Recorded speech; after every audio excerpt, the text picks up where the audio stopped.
deməli, bunu oxuyanda başqa bir tanışımın başına gələn bir əhvalatı xatırladım.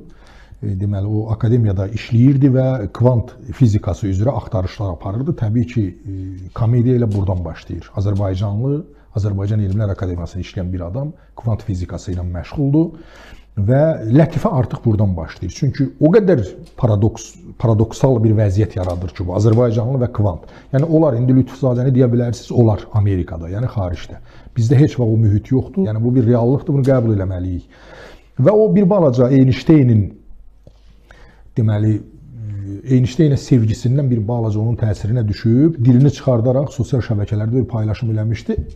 O saat onu institutdan, işlədiyi şöbədən çağırdılar və onun rəhbəri ona deyib ki, ay bala, bizim deməli, ictimai nüfuzumuza niyə xələl gətirirsən, sosial şəbəkələrdə belə bir paylaşım etmirsən. Bu da deyir ki, müəllim, baxı, bu Einsteyn də belə eləyib.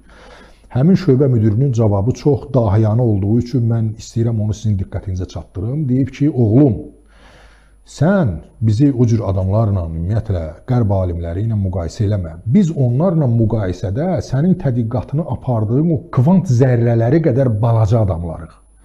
O ki, qaldı sənin özünə, nə nisbilik nəzəriyyəsini deyirəm, nə fotoelektrik effektini deyirəm. Bunları qoy qırağa. Balaca bir kəşf elə, bundan sonra istəyirsən küçədə tumançaq gəz.